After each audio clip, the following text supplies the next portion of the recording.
아멘. 오늘 시간에는 다니엘 강의 9번째 시간입니다. 다니엘이 본 4마리 짐승들에 대한 환상과 그 해석 2번째 시간을 갖도록 하겠습니다. 다니엘서 7장, 다니엘서 전체를 봤을 때의 가장 중심이고요, 그리고 가장 중요한 부분입니다. 중요한 부분이에요. 다니엘서의 7장 얘기가 다른데 앞에도 나오고 뒤에도 나와요. 이걸 중심으로 보시게 되면 다니엘서를 다 풀 수 있도록 돼 있어요. 그래서 다니엘서 7장 이 4마리 짐승에 관한 이야기가, 우리가 다니엘서 7장을 이제 공부를 하게 되는데, 1장부터 6장까지는 순수한 신앙을 지킨 자들이 포로에 들어가서도 순수한 신앙을 지키는 자를 하나님은 지키시고 보호하시고 복을 주신다. 우리가 어떠한 형편에 처했든 간에 우리 삶이 너무 어려워요, 포기하지 말고 거기에 들어가서도 신앙을 지키게 되면 하나님이 와서 에스겔의 성전의 환상에 보게 되면 거기에서 하나님의 영광이 떠나서 바벨론에 오거든요. 그래서 사드락 메삭 아벳느고를 살려주고 다니엘을 살려주거든요. 그렇기 때문에 우리가 어떤 어려움에 처했든 간에 그 어려움에 낭망하지 말고 거기에서 믿음의 지조를 지키자. 할렐루야. 이것이 1장부터 6장까지 이야기입니다. 그리고 이제 7장부터 12장까지는 4가지의 묵시, 환상, 이것이 종말로가 엄청 관련되어 있기 때문에 환상이라고 하지 않냐고 묵시라고도 합니다. 묵시라는 것은 주의 재림과 관련되어진 어떤 마지막 종말에 관한 환상, 이것을 특별히 묵시라고 하는데, 이 묵시의 기록이 4가지가 나오게 되는 거죠. 그래서 7장에 한 번, 8장에 한 번, 9장에 한 번, 10, 11, 12에 한 번 이렇게 나와서 우리가 4차례에 대해서 이 묵시를 공부하는데, 지금 우리가 공부하는 다니엘서 7장은 첫 번째 묵시입니다. 묵시라는 것은 종말이라는, 그러니까 이 시대의 끝을 말하는 것이고 재림의 때를 말하는 거다. 이게 환상이 그걸 말하는 거라. 그래서 요한 계시록을 예전에는 뭐라고 하냐, 요한 묵시록이라고 할 때가 있었어요. 지금이야 계시록이라고 정리가 됐지만 예전에 요한 묵시록이라고 할 때도 있었습니다. 왜요? 종말에 관한 얘기를 하고 있으니까. 그래서 우리가 정말 악을 심판하시고 선한에 살았던 의인들에게 상급을 주시는 그 재림주가 와서 결국에 악을 멸하는 이런 것들이 표현됐을 때 그것을 묵시라 이렇게 얘기합니다. 그래서 우리가 이제 묵시를 공부하는데, 묵시를 우리는 계시라고 보통 얘기를 하죠. 그래서 계시를 보게 되는데, 이 계시가 밤에 환상 가운데 다니엘에게 보였습니다. 근데 다니엘은 앞에는 말이죠, 우리 2장이나 4장이나 또는 5장의 벨사살의 그 분벽에, 석회벽에 쓴 글씨를 볼 때 다니엘이 흔들리거나 두려워하거나 이런 말이 전혀 없습니다. 막 갈대아 술사들이 우왕좌왕할 뿐이지. 그런데 다니엘은 이 환상을 본 다음에 매우 근심하며 또 마음 아파하고 걱정을 많이 합니다. 자, 28절을 볼까요? 28절 읽습니다. 시작. 그 말이 이에 그친지라 나 다니엘은 중심에 번민하였으며 내 얼굴빛이 변하였으나 내가 이를 마음에 간직하고, 얼굴빛이 바뀔 정도로 엄청난 근심거리가 생겼다는 거예요. 아니, 천하의 다니엘, 꿈과 환상이면 최고의 전문가 박수장 벨사사라, 그렇게 했잖아요. 벨사사라 왕이 아니, 박수장 다니엘아 이렇게 얘기를 했잖아요. 그 정도로 이 모든 방면의 꿈과 환상 계시들을 잘 해석할 수 있는 천하의 다니엘이 걱정 근심에 쌓였더라. 걱정 근심이 왜 쌓였을까 봤더니 하나님의 백성들이 결국에 고통을 당하고 고난을 당한다는 것 때문에 그런 거예요. 자기는 그 다니엘은 지금 포로로 잡혀왔잖아요. 조상들이 지은 죄, 자기가 지은 죄, 이제 구장범 가서 배웁니다. 그 죄를 회개합니다. 조상들이 지은 죄와 자기가 지은 죄를 하나님께 이제 회개를 하게 되는데, 조상들이 지은 죄와 자기들이 지은 죄값을 바벨론의 포로로 잡혀와서 여기서 죄값을 치르면 끝날 줄 알았어요. 다니엘은. 근데 느낌이 그래요. 끝날 줄 알았어요. 그런데 그 포로 생활이 바빌론 제국이라는 이 제국으로 끝나는 것이 아니라 메데와 파사, 헬라, 나중에 넷째 짐승으로 표현되는 로마 제국까지 이어져서 계속해서 그 압제 가운데 있게 될 것이고, 특별히 넷째 짐승은 아주 강하고 무서운데 성도들을 죽이는 거예요. 막 죽이는 거예요. 그것을 보게 됐을 때 다니엘은 내가 이렇게 징계를 받게 되면 내 후손들은 평안하게 살겠지라고 생각했는데 그게 아니라 주님 오시는 그날까지, 특히 주님이 오실 때에는 더 강력한 핍박과 고난이 있다는 사실을 자기가 보았기 때문에 그것 때문에 근심하게 되었더라. 오늘날 그러니까 제가 환난 휴거, 환난 후에 마태복음 24장 29절, 그날 환난 후에 하늘의 징조가 보이고 그 다음에 구름을 타고 인자가 오는 것을 본다고 그랬는데, 환난 후에 온다는 걸 분명히 알고, 저 같은 거 알고 있지만 환난 전이라는 것이 대한민국 한 70%가 믿어요. 환난 전 휴거를 받는다고. 얼마나 내 마음이 아프겠어요. 왜? 그 고난에 과연 견디겠는가? 그 고난에 주님을 신하겠는가? 그 고난에 정말 이 코로나 사태를 통해서도 마음이 흔들리는 사람인데, 과연 그 고난을 줄 때 예수 그리스도를 믿는데 불이익을 주고 핍박을 하고 감옥에 가두고 고문을 하고, 과연 거기에 견딜 수 있을까? 다니엘과 똑같은 마음이죠. 그런 마음이 있어요. 그래서 제가 이렇게 그냥 큰 소리로 이렇게 외치게 되는 것은, 그때를 한 번이라도 이렇게 들어보면 그럴 때가 오겠다라고 준비를 할 수 있지 않겠습니까? 마음의 준비, 물질의 준비, 우리가 환난 때를 준비해야 됩니다. 그래서 마음의 준비, 물질의 준비, 이 특별히 하나님 말씀을 미리 공부하고, 왜? 그때 되면은 산으로 도망쳐야 되고, 위그로드들이 그 도망쳐서 그 산으로 도망하고 곡간으로 도망해서 예배드릴 수밖에 없는, 왜? 달려들 죽이니까. 그런 상황이 되다 보니까 나중에는 마음껏 우리가 예배드릴 수 없는 날도 올 수가 있다 그 말이죠. 그래서 우리가 이러한 환난에 대비하여서 우리가 미리 말씀을 듣고 기도로서 준비를 해놔야 그런 위기에 잘 넘어갈 줄 믿습니다. 그래서 우리가 평소 때 이렇게 잘하자는 겁니다. 자, 그러면 오늘은 어떤 말씀을 나눌까? 지난주에는 이 네 마리 바다에서 거대한, 하늘에서 바람이 불더니 확 바다로 가더니 바다에서 거대한 짐승이 올라오는데 차례차례 올라오는 거예요. 네 마리 짐승이. 그 중에서 세 마리 짐승에 관하여 지난주에 알아봤습니다. 이 바람은 요한계시록 8장에 바람인데, 이 바람은 바람을 주관하는 천사가 있어요. 천사가 있어서 우리 하나님의 종들의 이마에 인치기까지 바람을 불지 마라, 나무나 이렇게 불지 마라, 풀에 불지 마라 딱 하듯이 바람을 주관하는 것은 세상의 어떤 소용돌이를 일으키는 강력한 어떤 흐름이죠. 이런 것들, 그래서 막 제국을 불러일으키는 이런 거. 그래서 각 나라마다, 제국마다 담당하는 수호천사가 있어요. 나라의 수호천사가. 이스라엘의 수호천사는 미가엘입니다. 대한민국의 수호천사는 모르죠. 제가 안 만나봐서. 대한민국 수호천사가 있어요. 북한의 수호천사가 있겠죠. 북한도. 아마 북한의 수호천사는 타락한 천사가 붙잡고 있지 않을까 싶습니다. 중국도 그렇고 타락한 천사가 그걸 붙잡고 있지 않을까 싶어요. 우리나라는 타락한 천사는 아닐 거다. 개인적으로 생각하고 있습니다. 그리고 개인에 관한 수호천사도 있는데요. 그 대제국이 이제 일어나는데, 첫 번째 바벨론, 둘째 메대와 파사, 셋째 헬라 제국. 첫 번째는 날개 달린 사자, 그 독수리 날개죠. 독수리에 날개 달린 사자가 나왔고, 둘째는 새 갈빗대를 물고 있는 곰, 한쪽 다리를 들어서 물 칠 것처럼 하고 있는, 두 발로 서 있는 곰에 대한 이야기 나오고, 셋째가 표범. 표범은 머리가 넷이었고 날개가 넷이 달렸어요.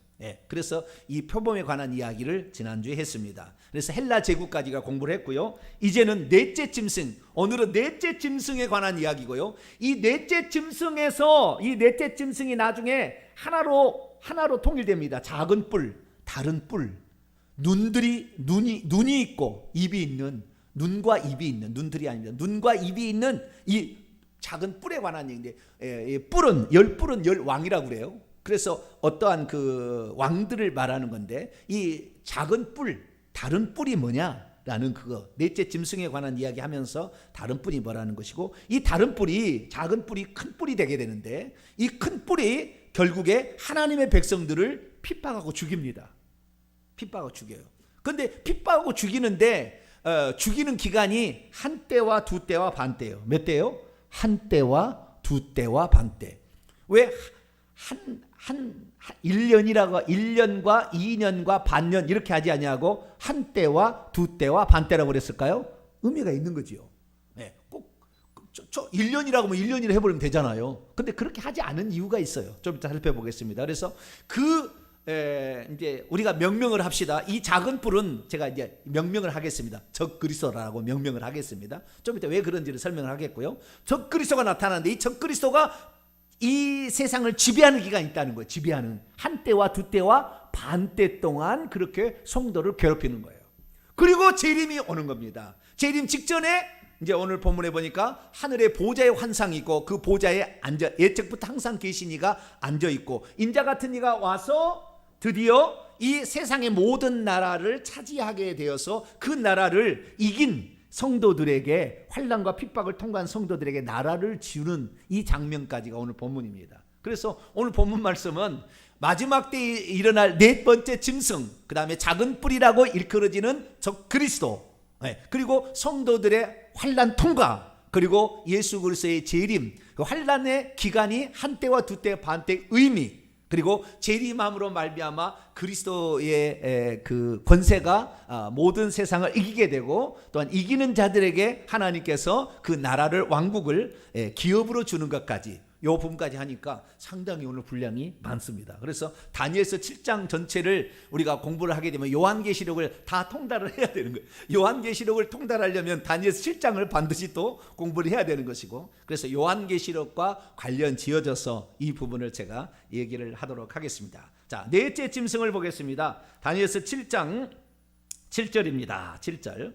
내가 밤 환상 가운데 그 다음에 본 넷째 짐승은, 첫째 짐승, 둘째 짐승, 셋째 짐승은 그것이 아닙니다. 사자가 아니고 곰이 아니고 표범이 아니고 사자와 같은 것이고 곰과 같은 것이고 표범과 같은 거예요. 아시겠죠? 날개 달린 사자가 있겠습니까? 그런 사자는 없어요. 그래서 이게 그 같은 것입니다. 그러니까 이것은 어떠한 그 제국의 특성들을 짐승을 통하여 설명해 주는데, 이 사자나 곰이나 표범은 그 방면의 짐승의 왕이에요. 그쪽 지역에서는 그게 왕들입니다. 그 지역에서는. 근데 사자가 사는 지역에 표범이 안 살잖아요.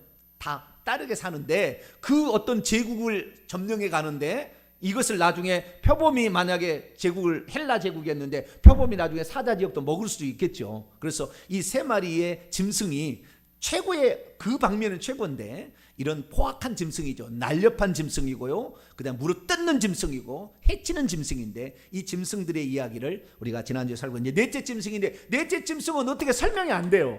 그러니까 세상에 있는 짐승으로 표현하기 어려운 아주 괴물 같은, 아주 강포한, 아주 괴물 같은 짐승입니다. 이 넷째 짐승은. 자, 넷째 짐승을 보겠습니다. 넷째 짐승은 7절 무섭고 놀라우며, 무섭고라는 원문이 사납고란 말입니다. 사납고, 그 다음에 무섭게 생겼어요. 사납고 무섭게 생겼으며 또 매우 강하답니다. 매우 강하고요. 근데요, 이빨과 발이 특이합니다. 이빨이 쇠로 된 큰 이빨이 되어 있어요. 그래서 이것으로 그냥 씹어서 먹어버리고요. 그냥 해가지고 부서뜨려 버립니다. 그냥 이 강한 어떤 이 짐승인데, 이 짐승이 이빨이 대단합니다. 그리고 나머지는 발로 짓밟아 버린대요. 근데 나중에 발이 어떤 발이냐? 놋발이라고 나와. 놋발이라고. 자, 19절. 가브리엘로 추정되는 한 명의 천사가 와서 이 환상의 의미를 설명해 달라고 하니까 설명을 해. 다니엘이 설명해 달라고 하니까 설명해 주는 데에 나오는 겁니다. 자, 19절을 볼까요? 19절 시작.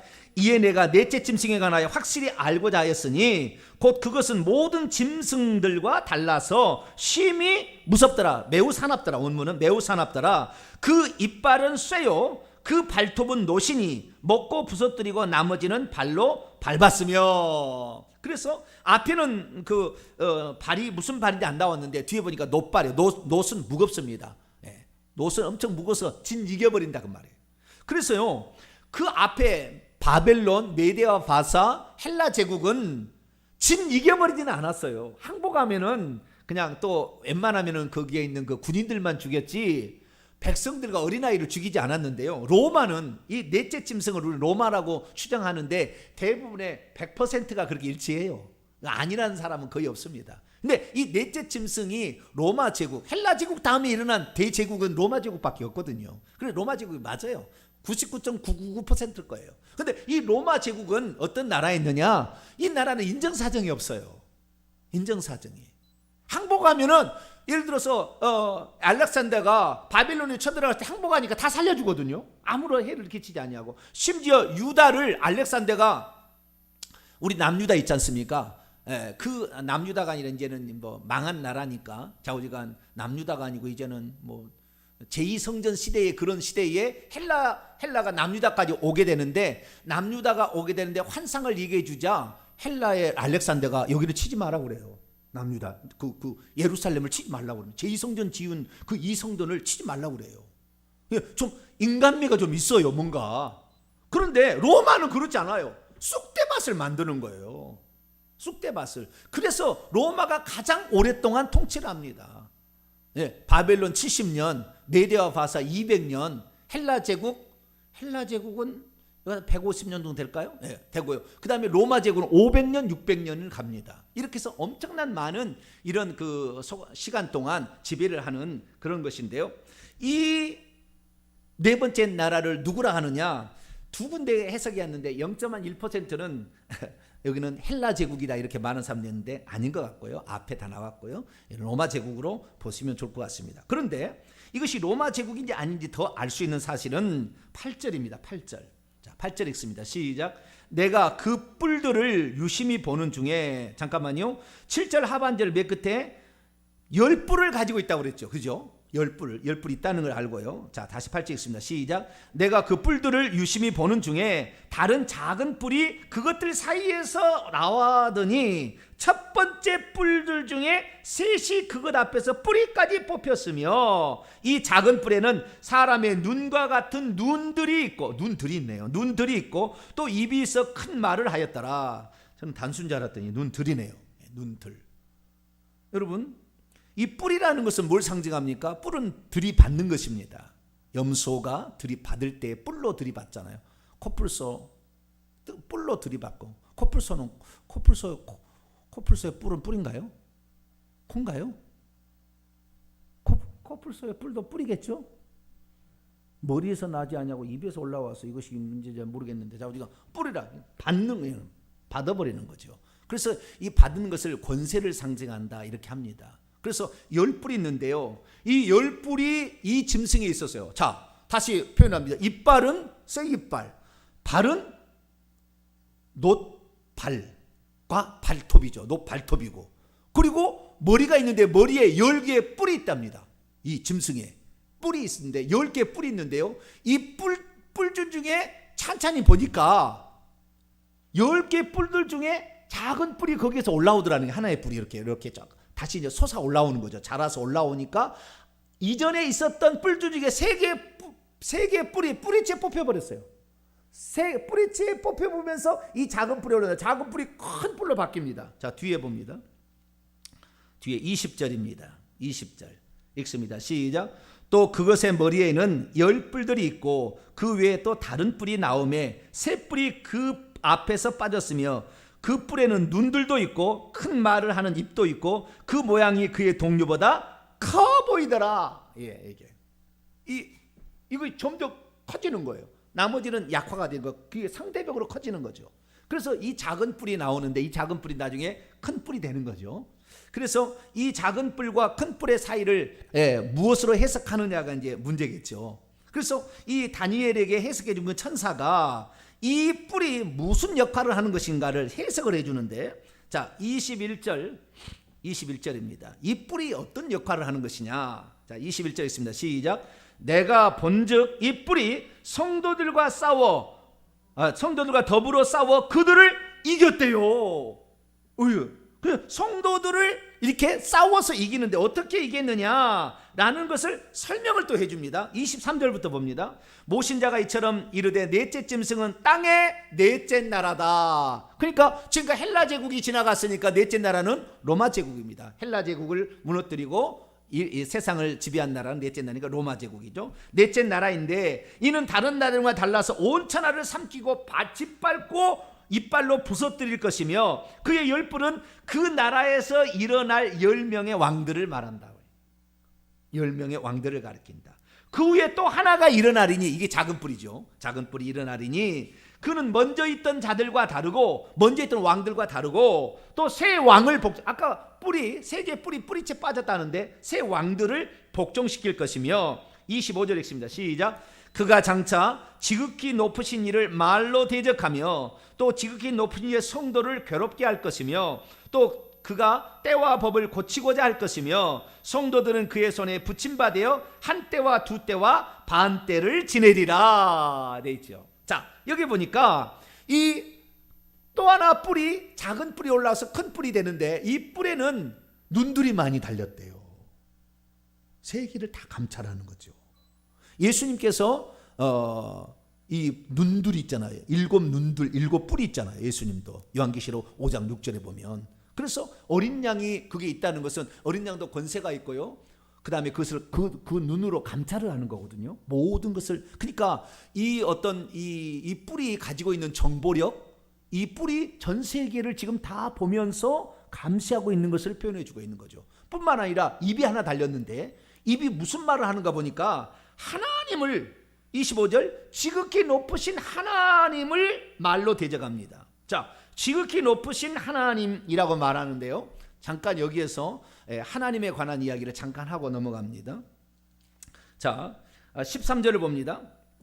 13절. 내가 또 밤에 환상 중에 보니 인자 같으니, 인자 같으니가 있어요. 사람의 아들 같으니, 이건 예수 그리스도를 말하겠죠. 인자 같으니가 하늘 구름을 타고 와서 예적부터 항상 계시니, 예적부터 항상 계시니 누구겠어요? 하나님을 상징하겠죠. 그런데 또 하나의 단어가 또 하나의 말이 25절에 지극히 높으신 이가 나와요. 지극히 높으신 이가. 그럼 지극히 높으신 이가 누구냐 하는 거예요. 자, 22절 보면은 해석이 좀 됩니다. 22절 시작. 예적부터 항상 계신 이가 와서 지극히 높으신 이의 성도를 위하여 원한을 풀어주셨고, 때가 이름에 성도들이 나라를 얻었더라. 자, 예적부터 항상 계신 이와 지극히 높으신 이는 같은 분이에요? 다른 분이에요?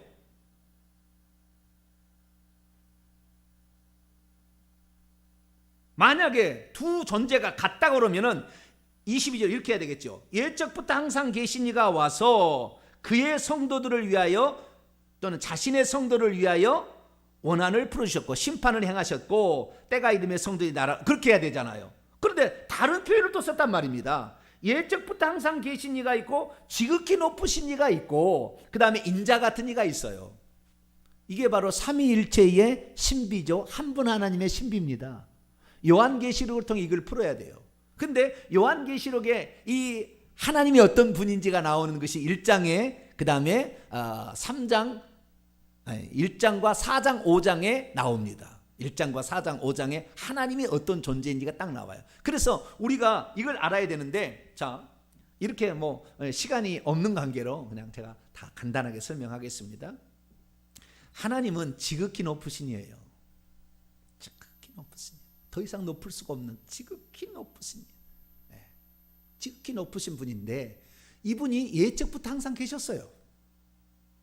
근데 인류의 구원을 위하여 그분은 속죄의 피를 흘려야 되는데 하나님은 피가 흘릴 수 없어요.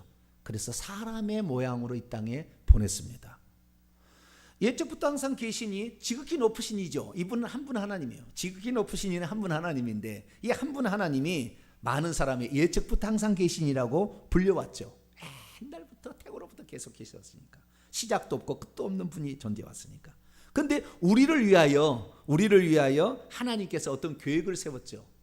천지 창조를 하게 되고 인류를 당신에게 가지고 있는 권력을 주려고, 당신의 형상과 모양대로 지은 천사와 인간에게만 이걸 권력을 줍니다. 뭔가를, 하나님은 참 좋아요. 세상에 있는 모든 제왕들은 자기가 권력을 다 차지하기 위해서 별짓을 다 하는데 하나님은 권력을 나눠주기 위하여 어떤 계획을 세우고 천지 창조를 하게 되고 그 존재가 결국에 인간이었어요. 천사도 아니었습니다.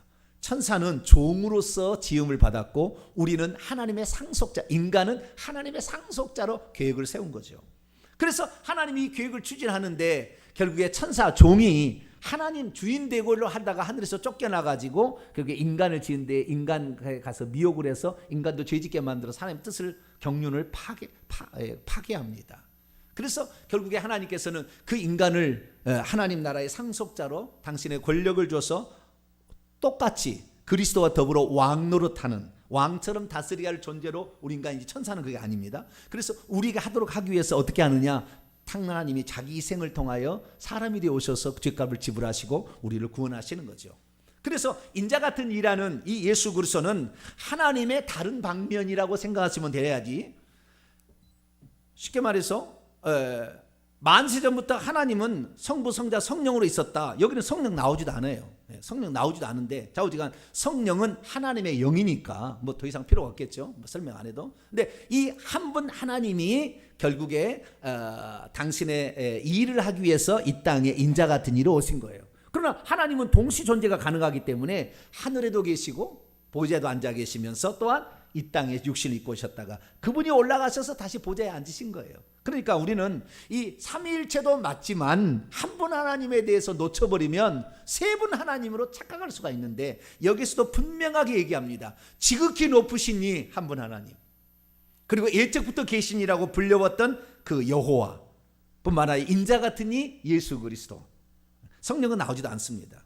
성령은 하나님의 보좌 앞에 일곱 영들이라, 불이라고 요한계시록에 나오잖아요. 그래서 이렇게 설명하시면 간단하게 됩니다. 자, 그런데 이 뿔의 입이 방정이에요. 지극히 높으신 이를 이게 이 신성모독하는 말을 한다는 거예요. 신성모독하는. 자, 넷째 나라 헬라 제국을 무너뜨리고 다시 세웠던 나라는 로마 나라밖에 없습니다. 그 로마 나라가 엄청나게 진짜 이 강력한 이빨로 부서뜨리고 다 그 정복을 했습니다.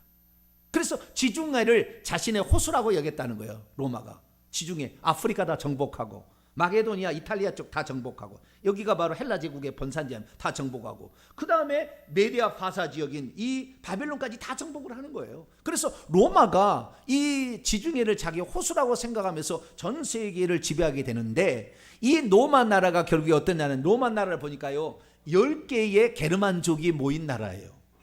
10개의 게르만족이. 그 10개의 게르만족을 여기에 제가 오늘 여러분에게 사진으로 그림으로 이것은 우리 성경과학연구소의 그 소장님이신 김명현 교수님께서 만드신 것인데요. 거기에 보니까 여기에 오른쪽에 유럽이 이 그림으로 지금 표해 있는데요. 10개의 나라가 이렇게 그림으로 돼 있어요. 이게 10개의 종족이 다른 민족이 게르만족인데요. 약간의 부족이 다르죠. 이 10개의 부족으로 구성된 게 로마입니다. 그 로마 나라가 나중에 하나씩 로마가 여러분 이거 아셔야 되는데요. 로마 나라가 처음에는 한 개 나라였잖아요. 점점 지배해 가는데 훈족이라는 이 게르만족이 침입함으로 말미암아 점차 여러 인종이 섞이는데 그 인종의 뿌리들이 나중에 다 독립해서 한 나라들을 만들어요. 그래서 여기에 10개의 나라가 앵글로색슨족이라는데 앵글로색슨족은 영국으로 나중에 독립이 되고 그 다음에 알레마니는 독일로, 프랑크는 프랑스로, 부르군두는 스위스로, 롬바르드는 이탈리아로, 서고트는 스페인으로, 수에비는 포르투갈로, 동고트는 멸망하고 반달족도 멸망하고 헤룰리족도 멸망합니다. 이 세 가지 왕이 죽는다겠죠. 그 뿌리째 뽑힌다고 했는데 동고트, 반달, 헤룰리라는 이 세 가지가 나중에 멸망을 당하고요. 거기에서 헤룰리라는 지역, 이탈리아 지인데 바티칸이 있는 그 지역입니다. 거기에서 바티칸국이 생겨요. 바티칸국이. 근데 로마 나라가 처음에는 전 세계를 지배했는데 나중에 이 로마 나라가 콘스탄틴 대제가 로마 나라를 완전히 통일합니다. 로마 나라를. 그 전에 계속 세 개씩 삼두정치, 제1차 삼두정치, 제2차 삼두정치를 하는데 제2차 삼두정치에 콘스탄틴 대제가 나중에 모든 나라를 통일해서 로마 나라를 통일 왕국으로 만듭니다. 그 전에는 권력이 분립되어 있었어요. 예, 그 장수들로 말미암아. 그런데 이 로마 나라가 콘스탄틴 대제가 되면서 기독교 자기 어머니가 예수 그리스도를 믿는 여관집 그 주인이에요. 근데 어떻게 돼 가지고 자기 어머니가 이제 되는데 자기 어머니가 하나님을 예수님을 믿게 돼요, 나중에. 그래 가지고 어머니에 따라서 이제 신앙에 약간의 그 요동을 일으키다가 환상을 봅니다.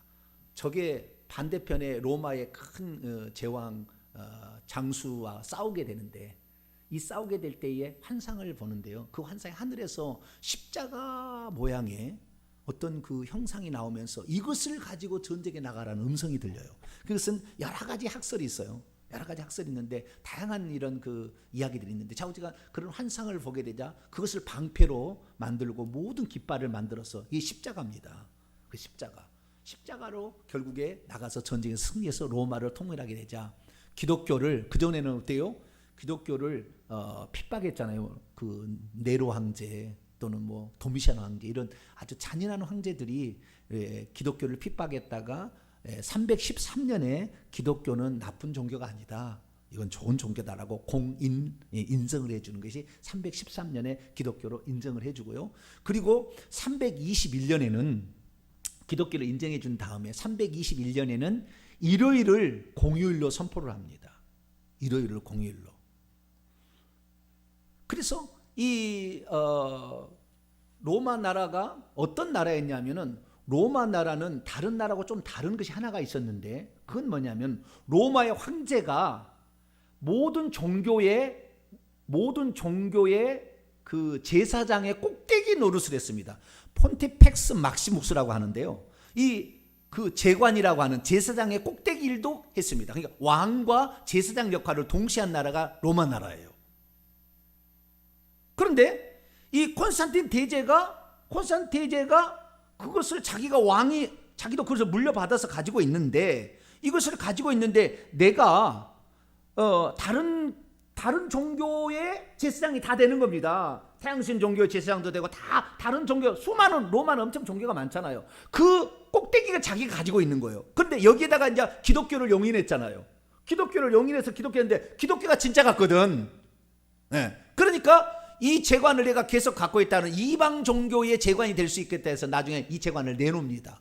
이 제관을 내놓게 되자, 그리고 그 콘스탄틴 대제가 더 큰 영역을 확보하고자 이 지중해 연안이 아니라 저 에게해 근방, 그 이스탄불이라고 일컬어지는 이 콘스탄티노플이죠. 옛날에는, 지금은 이스탄불이라 하지만 콘스탄티노플이라는 곳, 자기 이름을 따라서 콘스탄티노플이라고 이스탄불을 해계해서 거기다가 천도를 합니다. 그래서 더 큰 나라를 지배하려고. 그래서 그쪽으로 천도를 하고 폰티펙스 막시묵스라는 이 제관의 직을 내놔버립니다.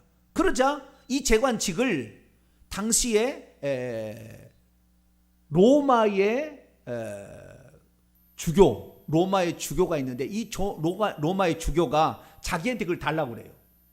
그래서 로마의 주교가 그것을 자기에게 달라고 해가지고 자기가 그 세상 모든 종교의 최고의 꼭대기 자리를 차지하게 됩니다.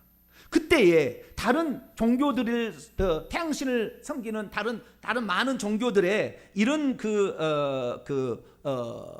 왕드 종교의 사람들을 포용하기 위해서 그쪽에 있는 모든 종교에, 특별히 태양신을 섬기는, 로마는 그 전에 태양신을 최고로 섬겼거든요. 태양신 종교의 모든 제도와, 그냥 오늘날에 뭐 교황, 추기경, 무슨 그 신부 이런 제도 있잖아요. 다 그 제도예요. 그 다음에 뭐 물을 뿌리거나 뭐 들고 다니거나 뭐 불을 켜거나 전부 전부 태양을 장식하는 거거든요. 이 모든 것들을 그대로 교회로 다 가져와요. 이 사람이 누구였냐면은 로마의 주교 다마수스입니다.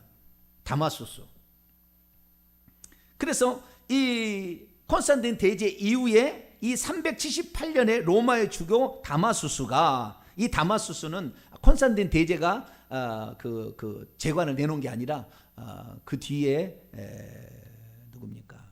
국교를 했던 데오도시우스 황제 거예요. 데오도시우스 황제가 그걸 내놓고요. 제가 지금 착각했네요. 데오도시우스 황제가 그걸 내놓고 그것을 로마의 주교 다마수스가 그것을 가져가면서 기독교가 혼합 종교가 됩니다. 기독교가.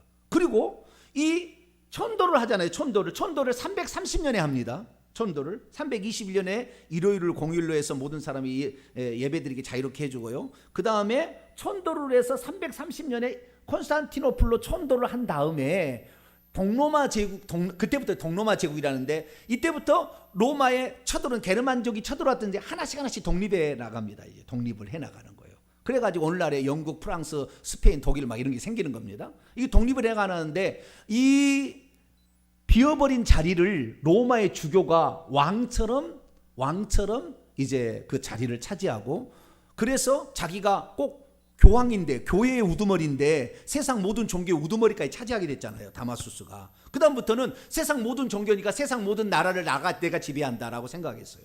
그래가지고 세상 모든 종교의 우두머리의 그 차지를, 그 위치를 이 다마수스가 차지함으로 말미암아 이 서쪽에 있는 로마의 최고의 꼭대기는 다마수스 이후에 그 후계자들이 결국에 그걸 바지하게 되는 거예요.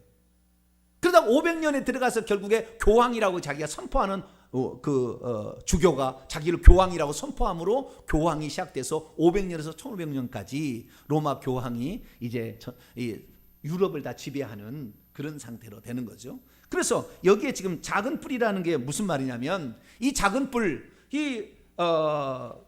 열뿔로 지칭되는 로마, 오늘날에 열뿔로 흩어졌는데, 열발가락 흩어졌는데, 이거 가운데 동고트 반달 헤룰리 지역이 바로 오늘날 이탈리아 지역입니다. 그 중에 헤룰리가 바로 바티칸 지역에 있었는데, 헤룰리에서 한 작은 뿔이 나온 것이 바로 로마 교황이에요. 그래서 이 로마 교황이, 그러니까 다마수스를 위시로 해서 나중에 교황이 되는데, 이 교황이 유럽 전체를 지배하게 되는 서로마를, 그래서 476년에 완전히 나라가, 서로마가 멸망하고 동로마가 있다가, 동로마는 더 있다가 나라가 500년 더 있다가 나라가 멸망되는데, 이 서로마가 멸망되면서 10개 국으로 이제 흩어지게 되죠. 그래서 여기에서 나오는 작은 뿔은 우리는 교황이라고밖에 볼 수가 없다고 수많은 종교 개혁자들이 얘기를 해왔고, 지금까지 수많은 사람이 그렇게 해석을 해왔어요.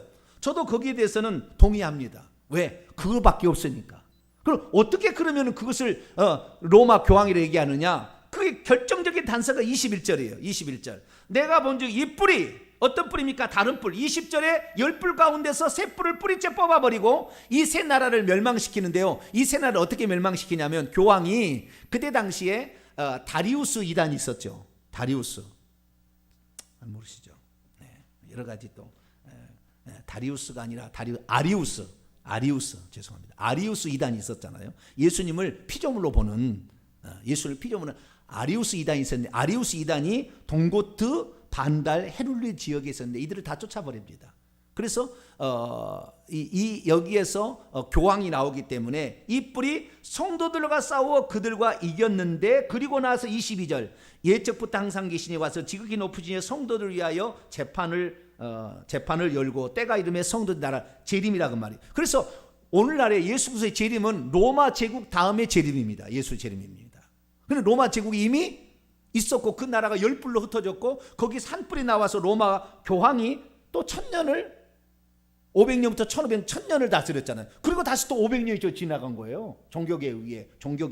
이 종교계 이후에 500년까지 지금까지 주님이 재림하지 않고 있는데, 지금도 마찬가지 그 영향하에 있습니다. 영향하에.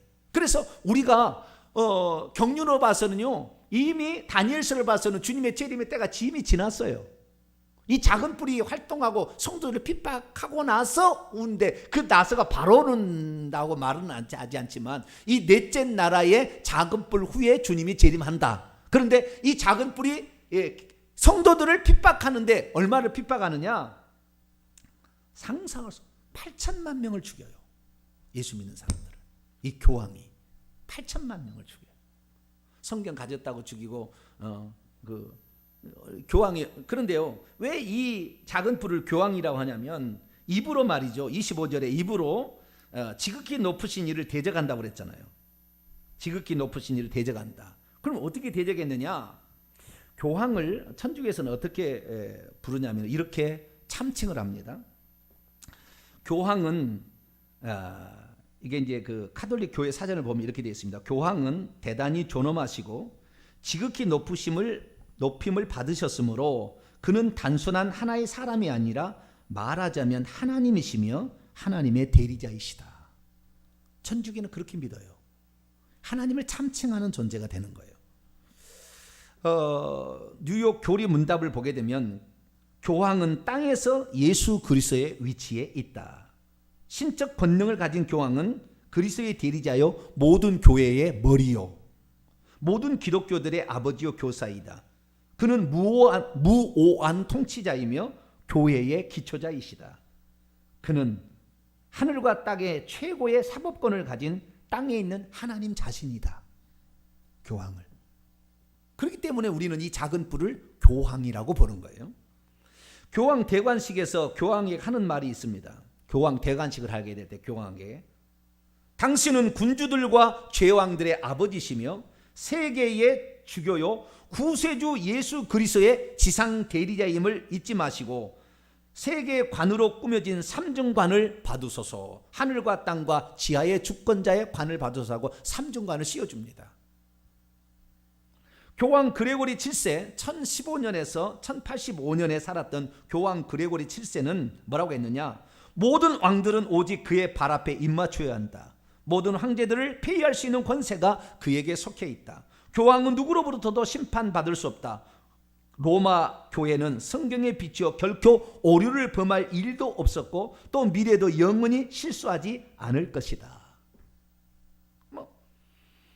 이 땅에 쉽게 말해서 이 땅에 하나님이요 보이는 하나님이요 예수 그리스도다라고 말한 게 교황. 그러니까 그렇게 하면서 교황의 근데 뭐라고 했냐면요, 이 교황이 나중에 어떻게 되냐면은 교황만이 성경을 해석할 수 있답니다. 뭐라고요? 교황만이 성경을 해석할 수 있어요. 교황의 해석은 무하다 얘기합니다. 교황이 아닌 어떠한 사람도 해석할 수 없다는 거예요. 그런데 칼빈과 루터가 성경을 해석하기 시작하잖아요. 그러니까 이건 찢어 죽일 놈들이죠. 로마는 교황이 봤을 때는. 그렇지만 그 모든 1000년 동안 그 억압과 압제와 그 성경 1382년에 이 성경을 번역했다고 위클리프를 죽이고 하영시켜 죽이고 자우지 한번 계속 다 죽여요. 모든 사람을 다 죽여갑니다. 그래서 그 울분이 있다가 1517년에 종교개혁으로 말미암아 이제 터지게 되는 거죠. 그런데 자 이들이 25절 보세요. 그가 장차 지극히 높은 이는 말로 지가 하나님을 참칭하죠. 지극히 높은 이의 성도를 괴롭게 해서 8천만 명 이상을 죽였죠. 그가 또 때와 법을 고치고자 할 것이며 때라는 말은 이 때라는 말은 원문을 보니까 정한 절기입니다. 정한 절기를 고치고 법은 율법입니다. 율법. 그래서 정한 절기와 법을 고쳤는데요. 이 로마 교황이 절기를 만들어냅니다. 사실 우리가 알고 있는 성탄절이나 우리가 알고 있는 부활절은 다 로마 교황 이 천주교에서 만드는 거예요. 원래는 그런 것이 없었어요. 없었는데 만들어낸 겁니다. 그래서 오늘 우리가 이걸 주의를 해야 되는데 물론 그렇다고 해서 12월 25일을 지키지 말자 또는 뭐 충분히 지난 후 만원으로 첫 번째 주일을 부활절로 지키자 이것이 콘스탄티누스 대제가 니케아 종교회 때 결정한 건데 이런 모든 것들이 결국에 로마 천주교가 서로마죠. 서로마 쪽에서 결정을 해가지고 동로마로 이용돼서 전 세계를 지배한 여기에서 결정된 사항들인데 우리가 여기에 대해서 알고는 있어야 돼요. 알고는 아시겠죠? 그 다음에 콘스탄틴 대제가 니케아 종교회 하면서 부활절 날짜를 정했을 뿐만 아니라 유월절을 폐지합니다. 예전에 그 성도들은 예수님이 돌아가신 날을 유월절 날을 그 부활절과 같이 이렇게 지켰다고 그래요. 근데 유월절을 지키지 못하게 하고요. 안식일을 폐지하진 않았죠. 안식일 날이 유대인들만 쉬었는데 로마 콘스탄티가 321년에 일요일을 공휴일로 선포합니다. 그래서 모든 농민들은 이때 쉬어라라고 얘기를 하고 유월절을 폐지합니다. 그러자 그때부터 다른 그 태양신을 섬기던 모든 사람들이 일요일 날 태양신이 누구냐 하나님이고 태양신의 아들이 예수님이다 이런 식으로 받아들이기 시작하죠. 그래서 다른 종교가 다 들어와서 혼합 종교가 시작이 됩니다. 그래서 오늘날의 천주교는 혼합 짬뽕탕이다 이렇게 보시면 되겠고요. 지금도 똑같습니다. 이쪽은 거기는 마리아를 숭배하잖아요. 마리아를 숭배하는데요. 마리아를요 평생 동정녀로 살았다 했다가 나중에는 어떻게 하냐면은 애도 안 낳고 동생도 안 낳았다고 이렇게 하다가 나중에는 이 마리아는 죄 없이 태어났대요. 그러다가 나중에는 이 마리아는 죽지도 않고 승천했답니다. 그래서 지금은 하늘에 모후고 그리스도의 대리적 무슨 그 기도를 받으시는 분이고 막 엄청나게 얘기하는데요. 그래서 그 마리아를 마리아를 섬기는 모든 절기를 계속 만들어내요. 엄청난 절기들을 만들어냅니다. 그런 절기들을 다 만들어내서 이 하나님의 절기, 진짜 우리가 지켜야 될 예수 그리스도에 대한 것이 아닌 다른 마리아를 통하여서 구원을 얻는 이런 것으로 다 절기를 만들어가요. 그 누구냐? 천주교에서 그렇게 하는 것입니다. 그래서 얘기를 하자면 1914년 교황 베네딕트 15세는 마리아는 모든 은혜의 하나님의 중보자이며 마리아는 은총의 중보자다. 1950년에는 마리아는 죽지 않고 천상의 영광으로 승천했다. 1962년에는 마리아는 평생 처녀로 종신을 살았다. 65년에 교황 바오로 6세는 마리아는 교회의 어머니다. 그는 하늘의 여왕이다. 그러니까 그 바벨론 종교에 시작된 창세기 10장에 니무롯의 세미라미스, 그의 아들이 담무스 사생자, 이 과정에 그것이 다른 태양신 종교에 있다가 결국에 다마수스가 그 종교를 재관을 받아들임으로 말미암아 다 수입해 가지고, 그래서 이 천주교가 이 378년에 포티펙스 막시묵스라는 세상 모든 종교의 재관 우두머리 자리를 차지하면서 그때의 마리아가 들어와서 마리아 종교로 바뀐 거예요. 바벨론 종교로 바뀌어버렸어요. 그래서 바벨로나 요한계시록의 17, 18장에 거기서 나오라, 이 바벨론 종교의 핵심은 지금 로마 천주교예요. 섞여져 버렸기 때문에. 그래서 순수한 예수 그리스도가 아니라 다른 종교의 성탄절도 태양신의 아들의 탄생일 날을 그렇게 가져온 거예요. 그 성탄절도, 부활절도 태양을 중심으로, 태양날이잖아요. 일요일날 썬데이가 태양의 날을 숭배하는 거예요. 그러니까 우리는 예수 그리스도를 주일로 생각하고 이렇게 하고 있지만 사실은 그 제도들은 다 세상 종교를 가져온 거예요. 그래서 절기를 마리아 중심, 태양신 중심으로 바뀌어버렸습니다. 누가? 천주교에서 바꿔놔버렸어요. 그 다음에 또 하나, 율법을 바꿨잖아요. 율법이 뭡니까? 십계명이잖아요. 핵심은 십계명을 바꿨어요. 그래서 십계명의 이계명을 뺐습니다. 천주교에서는 십계명의 이계명이 없어요. 그러니까 너는 우상을 만들지 말고 절하지 말라는 걸 뺐습니다. 그리고 거기에 뭐를 넣어놨느냐? 이계명에 이렇게 되어 있습니다. 천주의 거룩하신 이름을 불러 헛되이 맹세하지 말라. 그러니까 이계명을 빼고 상계명을 거기에 끌어올린 거죠. 끌어올리는 거예요.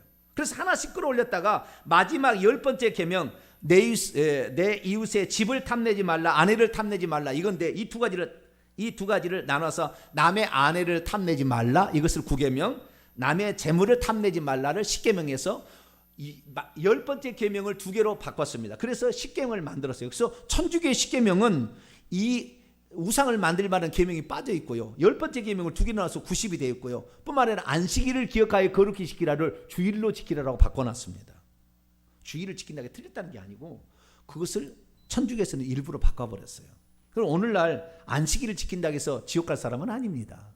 안식일을 지킨다고 해서. 그러나 안식일을 지킨다는 것은 결국에 이 안식일을 계명의 율법으로 지키느냐 절개의 율법으로 지키냐에 상당히 차이가 있는데, 우리는 이 일주일에 하루를 하나님께 드려야 된다는 그 원칙을 지키는 것이고, 안식교는 율법적인 계명, 율법적인 절기법에 의해서 지키기 때문에 저들은 위험한 거예요. 왜? 다시 옛날로 돌아가자, 할 일을 행하자. 그거 마찬가지지 않습니까? 그다음 음식법을 다시 지켜야 된다. 그런 의식법을 돌아가는 거 가기 때문에 안식교는 위험한 것입니다. 물론 안식교 다 지옥 간다고 말할 수는 없지만 안식교는 매우 위험한 거예요. 여기에 대해서 엄청난 많은 설교가 있습니다. 나중에 들어보시고. 자, 우리가 이 때와 법을 변개하는 거, 교황이 그랬다면 천주교가. 그렇기 때문에 우리는 이 다니엘의 이 작은 뿔 나중에 큰 뿔이 되고 입이 여러 개에서 입은 한 개고 눈들이 여러 개잖아요. 세상 모든 게 다 이걸 감찰하고 있잖아요. 전 세계를. 그래가지고 이 정보를 입수해서 사람을 암살하고 이들 다 마피아 조직하고 연결돼서 사람을 암살하고 지금도 그런 일을 막 하잖아요. 그래서 이 천주교라고 말하지 아니할 수가 없다. 본인이 아니다면 뭐 어쩔 수 없겠지만 우리는 기독교인들을 그렇게 핍박해 죽인 이들을 결국에 이 넷째 짐승의 작은 뿔이다, 이렇게 해석할 수밖에 없다라는 거, 그렇게 해석할 수가 있습니다.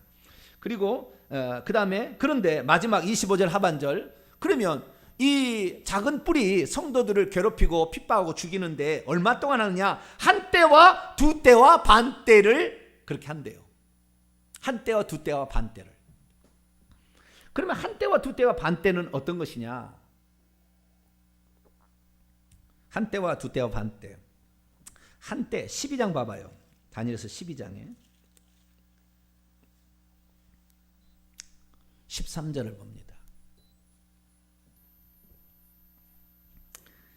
북방왕은 돌아가서 다시 군대를 전보다 더 많이 준비했다가 나중에 북방왕은 배워요. 안디오코스 에피파네스 왕이 나오는데요. 셀류크스 왕조의 헬라 제국의 한 4개 그 왕 가운데 하나인데 셀류크스 왕조의 8번째 왕인데 그 북방왕이 돌아가서 다시 군대를 전보다 더 많이 준비해서 남방왕 이집트를 프톨레미 왕국을 치기 위해서 내려오는데 그때 몇 때 곧 몇 해 후에 때라는 말이 나오잖아요. 때라는 말. 이 때라는 말이 it단이라는 말입니다. it단 히브리어로 사이시오트가 it단이라는 말인데요. it단이 곧 몇 해, 때하고 해하고 같잖아요. 그죠? 설명을 할 때. 몇 때는 곧 몇 해다. 그러니까 때와 해를 여기는 해석을 그렇게 해나왔습니다. 그러나 앞에서는 그렇게 해석을 하지 않았어요. 그러나 여기를 통해서 1년으로 계산할 가능성이 보이죠. 에스겔서 4장을 열어봐요. 에스겔서 4장. 이러니까 이 다니엘서 강의를 남들이 하는 거 보니까요. 다니엘서 강의 7장을 여러 번 해석을 하더라고요. 근데 시간이 많이 걸리네요. 보니까 엄청나게. 에스겔서 4장 6절. 우리가 에스겔서에서 공부할 때 좀 배운 겁니다. 에스겔서 4장 6절. 읽습니다. 시작. 그 수가 차거든 너는 오른쪽으로 누워 유다 족속의 죄악을 담당하라. 내가 내게 40일로 정하였나니 하루가 1년이라. 또 하루는 또 1년이래요. 자, 그러면 다시 이 원칙에 따라서 우리가 또 뭐 우리가 잘 아는 듯이 민수기 14장에 보게 되면 정탐꾼이 갔다 왔는데 40일을 하루를 1년으로 계산하잖아요. 그래서 40년 동안 광야에 그래서 하루를 1년으로 계산하는 거예요. 이것의 창안에서 안식교에서는 대단한 해석을 합니다. 안식교는요 우리 개신교보다 엄청난 많은 재림의 연구를 많이 했어요. 내가 볼 때 한 10배 이상은 공부한 것 같아요. 그렇게 많이 연구를 했습니다. 안식교에서는. 그래서 안식교에서 우리가 공부했던 내용을 많이 참조할 필요가 있는데 안식교에서는 어떻게 해석하냐면 안식교가 치명적인 몇 가지 단점이 있는데 그건 좀 이따 얘기하고 오늘 얘기 못하면 다음 주에 하겠습니다. 얘기를 하고요. 그러나 안식교에서는 이걸 어떻게 해석하느냐 이렇게 해석합니다. 여기에 한 때와 두 때와 반 때는 한 때는 1년이다. 뭐라고요? 한 때는 1년이다. 그러면 1년은 1년이고 두 때는 2년이죠. 그 다음에 반 때는 반년이죠. 3년 반이라는 거예요. 3년 반. 3년 반을 달로 계산하면 42달입니다. 42달. 1년은 12달, 12달, 36개에다가 6개, 6달을 더하면 42달입니다. 42달을 한 달을 30일로 계산하면 1260일입니다. 며칠이요? 1260일. 이게 요한계시록에 그대로 나와요. 한 때와 두 때와 반 때, 42달, 1260일이라는 말이 그대로 요한계시록에 나옵니다. 요한계시록에서 가져온 한 때와 두 때와 반 때 개념, 1260일, 42달은 다니엘서 7장에서 가져왔어요. 7장만이라 더 나옵니다. 다니엘서 더 나오는데 7장 이후에 있는 이 묵시에서 가져왔습니다. 그런데 이 한 때와 두 때와 반 때는 1260일이니까 하루를 1년으로 만약 계산한다면 언제까지 이 천주교가 이 기독교인들을 핍박할 거냐라는 걸 계산해보면 1260년을 할 거라는 거예요. 그러면 이 로마 교황이 되는 그러니까 로마의 주교가 나중에 교황이 될 무렵에 그때에 계산을 하면은 교황이 그 군대를 몰고 가가지고요 세계의 뿔을 뽑는다고 했잖아요. 3명의 왕을 뿔이 뽑는다고 했잖아요. 그 중에서 헤룰리는 493년에 그 다음에 반달은 534년에 동고트는 538년에 멸망을 시키고 거기에서 큰 나라를 얻어서 로마 교황청에서 이제 그 땅을 지배를 하게 되는데 538년이 마지막 세계 뿔을 뽑는 해입니다. 538년이. 그래서 538년에서 1260년을 더하면 1798년이 나옵니다. 뭐라고요? 1798년. 1798년은 무슨 날이냐? 교황을 왕이 프랑스에 가서 교황을 폐위를 시켜서 교황이 땅에 떨어져, 교황의 권위가 땅에 떨어져서 더 이상, 우리는 1517년 종교개혁으로 교황의 권위가 땅에 떨어진 건데 그렇지 않아요. 더 있었어요. 그래서 1738년에 교황이 더 이상의 세계의 왕처럼 지배하는 일을 못하게 될 때가 1798년이에요.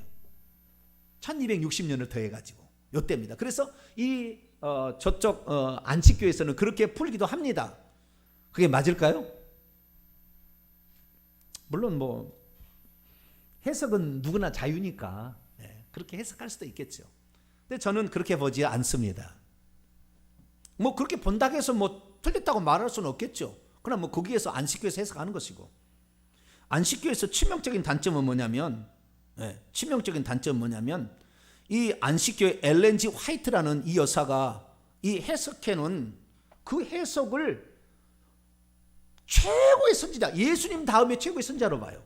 그래가지고 엘렌 G 화이트라는 이 안식교의 창시자의 해석을 그냥 뭐라고 하지? 사도 바울 말하는 말처럼 믿어요. 성경에 말하는 것처럼. 예수님은 아니잖아요, 사도 바울이. 근데 예수님이 하는 말처럼 믿는데 이들이 엘렌 G 화이트가 몇 년에 주님이 오신다고 예언을 했습니다. 예언이 안 맞았어요. 예언이 안 맞았어요. 예언이 안 맞게 되자 안식교에서 수많은 사람이 떨어져 나갑니다. 그러자 안식교의 지도자들이 뭐라고 이제 얘기를 하냐면, 예수님께서 그때에 공중에 재림하셔가지고 지금 조사 심판을 하고 있다. 뭐라고요? 조사 심판을 하고 있다. 이 조사 심판은 믿는 자들을 지옥 보내는 심판이 아니고 믿는 자들의 어떤 상을 줄 것인가를 지금 이미 공중에 1800 몇 년이죠. 그때 재림하신 후에 그 조사 심판을 하고 있다고 해석을 합니다. 그래서 오늘 이제 다음 주에 이제 얘기를 해야 되겠는데, 이 부분 뒤에 보는 예수님이 이제 재림에 관한 얘기를 이제 해야 되는데 요 얘기를 못했어요. 인자 같은 이의 재림에 관한 얘기를 못했는데, 이 예수님이 재림하시는 것이 이미 됐다는 거예요. 그 엘렌 G 화이트가 얘기할 때 그때 재림했다는 거예요. 어디에? 공중으로 재림해 있고, 그래서 조사 심판을 하고 있다라고 얘기하는 근거로 성경을 다니엘서 7장을 갖다가 쓰는 거예요. 이들의 해석이 말도 안 되는 해석입니다. 이 부분은 다음 주에 더 자세히 하고요. 그런데 여기에서 그들이 한 때와 두 때와 반 때를 결국에 날로 계산하면 1260일인데 하루를 1년으로 계산해서 AD 538년에서 1798년까지다. 그렇게 해석할 수 있어요. 그런데 이것이 만약에 그렇다 한다면 반드시 뭐라고 해요? 이 천사가 한때는 한 해라라고 해석을 해줘야 되는 거예요. 아시겠죠? 만약 그게 맞다고 한다면 그렇게 해석을 해줘야 되는 겁니다. 만약 해석을 해주지 않는다고 한다면 여러 가지 해석이 나올 수 있는 거지 꼭 그 해석이 맞는 게 아니에요. 왜 내가 이 얘기를 하냐면, 요한계시록에 가면은 한때와 두때와 반때 42달 1260일이 나오는데 이것을 딱 3년 반이라고 산술적인 숫자로 절대 해석할 수 없어요. 절대 해석이 안 되는 겁니다. 그래서 한때와 두때와 반때는 상징적인 어떤 날을 표현하는 것이지 이것이 실제로 3년 6개월을 말하는 게 아니에요. 그런데 오늘날에는 이거 숫자를 맞추기 위해서 좌우지간 별가지 방법을 다 동원해 가지고 이게 맞다고 얘기하는데 저는 전혀 그렇게 보지 않습니다. 왜 그러냐? 1798년에 핍박이 끝났느냐? 지금 핍박 없습니까? 그 뒤로 핍박이 한 번 없었습니까? 말이 안 되는 이야기예요. 언제까지 이 다니엘서는 언제까지 이것이 계속될 것인가를 정확히 얘기하고 있어요. 다시 다니엘 7장 넘어갑니다. 앞쪽으로 넘어갑니다. 작은 뿔이 언제 없어지는가? 11절에 나와요. 11절에서 12절까지를 보게 되면 그들의 해석이 옳지 않다는 것을 말해줄 수 있습니다. 11절을 봅니다. 시작. 그때 내가 작은 뿔이 말하는 큰 목소리로 말미암아 주목하여 보는 사이. 뭐래요? 하나님을 참칭하는, 나는 이 땅에 보이는 하나님이라. 교황이 그렇게 얘기하고 나는 이 땅의 그리스도의 대리자다 이렇게 얘기하는 참칭하는 어찌 인간이 더럽고 부패한 본성을 가진 인간이 하나님이 될 수 있습니까? 그런데 그런 말을 막 할 때에 주목하여 보는 사이에 그 짐승 작은 뿔을 가지고 있는 짐승이면 넷째 짐승이죠. 로마 제국이 죽임을 당하고 멸망을 당하고 그의 시체가 상한 바 되어 타오르는 불에 던져졌다. 지옥불이잖아요. 네? 짐승, 하나님을 모독하는 세상 제국의 왕들은 다 짐승입니다. 그래서 요한계시 13장에 이제 다음 주에 더 자세히 하겠습니다. 요한계시 13장에 짐승이 나오는데 이 짐승이 결국에 불못에 들어가는 거예요. 그래서 마지막 나라로 표현되는 이 넷째 짐승, 이 넷째 짐승이 요한계시 13장에 그대로 나와요. 이 넷째 짐승의 묘사가 그대로 나옵니다. 근데 보세요. 이 짐승이 죽임을 당하고 죽임을 당할 때 이 작은 뿔도 같이 죽임을 당하는 거잖아요. 그렇죠? 그리고 그 다음에 12절 보세요. 그 남은 짐승들은 그 남은 짐승이 뭐겠어요? 첫째 짐승, 둘째 짐승, 셋째 짐승, 사자, 곰, 표범이라는 나머지 짐승들은 그들의 권세를 빼앗겼으나 그의 생명은 보존되어 정한 시기가 이르기를 기다리게 되었더라. 이 세 마리 짐승은 어떻게 해요? 죽어서 없어진 게 아니었어요. 그러니까 우리는 어떻게 생각하냐면은 이 바벨론 이 사자 제국을 곰, 메대와 바사가 와서 무찔러서 죽여서 없어진 줄 알았더니 없어진 게 아니고 권세만 약해졌을 뿐이지. 그러니까 네 마리 짐승이 계속 있었던 거예요. 지금까지 네 마리 짐승은 계속 있는 겁니다. 계속 이 제국은 결국에 귀신들의 상당히 높은 계급이 통치하고 있는데 이 통치가 계속 있어 온 거예요. 그래서 요한계시록에 이 말이 12절 지금까지 그 세 마리 앞에 짐승은 완전히 죽지 아니하고 근데 네 번째 짐승은 죽임을 당한다고 그랬잖아요. 그렇죠? 그러니까 예수 재림으로 끝나는 겁니다. 이 네 번째 짐승은 앞에 짐승들하고 같이 약해졌을 뿐이에요. 앞에 세 마리 약해질 뿐이고 넷째 짐승이 강하다가 넷째 짐승이 죽임을 당함으로 이 죽임은 하늘에서 뜨인 돌이신 예수 그리스도 인자 같은 이가 와서 멸하고 끝내는 겁니다. 그러니까 넷째 제국이 로마 제국으로 끝나게 되는데 그 전에 이 제국들의 영향이 계속 남아있다는 거예요. 그것이 요한계시록 13장에 나와요. 여기까지만 보고 다음 주에 계속하도록 하겠습니다. 13장 1절로 2절 3절 요한계시록 13장 1절로 2절로 3절 내가 보니 바다에서 한 짐승이 나오는데 아까 바다에서 짐승이 4마리가 올라왔죠. 근데 어떤 짐승인가 봅시다. 뿔이 10이요 머리가 7이라. 뿔이 10이요 10뿔 똑같죠. 10뿔이요 머리는 7입니다. 그 뿔들에는 10왕관이 있고 그 머리들에는 신성모동하는 이름들이 있더라. 내가 본 그 짐승 바다에서 지금 올라오는 짐승은 표범과 비슷한 표범 뭐였어요? 셋째 제국이었죠. 헬라 제국. 그 발은 곰의 발 같고 곰은 둘째 제국이었죠. 메대와 바사. 그 입은 사자 입 같고 이건 첫째 제국 바벨론이었죠. 같고 이 넷째 짐승이었다는. 그러니까 넷째 짐승은 그 앞에 있는 제국의 특성들을 중요한 특성들을 날랜 표범 그 다음에 짓밟아버리는 곰 입 뜯어버리는 곰 그 다음에 사자 뭐 이런 것들의 특징들을 다 가지고 있다는 거예요. 이 넷째 짐승이. 그래서 로마 제국은 그 전에 제국하고는 전혀 다르더라. 왜? 이 제국은 대항할 수가 없는 제국이었어요. 그래서 예수님이 이 제국 하에서 태어나죠. 이 로마 제국 하에서 태어나서 핍박을 받다가 로마 제국에 의해서 죽임을 당합니다. 모든 것들이 다 우리 그리스도께서 우리 그리스도인들이 지나가야 될 그 전 단계를 다 경험하신 거예요. 그렇게 해서 이제 그 용이 자기의 용은 사탄 마귀가 자기의 능력과 보좌와 권세를 그 넷째 짐승에게 줍니다. 그의 머리 하나가 상하여 죽게 된 것 같더니 그 죽게 되었던 상처가 나음에 그 뭐요? 10뿔 중에 한 뿔이 다시 살아나서 온 땅이 놀랍게 그 짐승을 따르고 이렇게 하듯이 그 결국에 이 바다에서 올라오는 이 짐승은 넷째 짐승은 로마 제국인데 로마 제국에 다시 한 작은 뿔이 올라오는 이것이 로마 교황이고 이것이 적 그리스도다.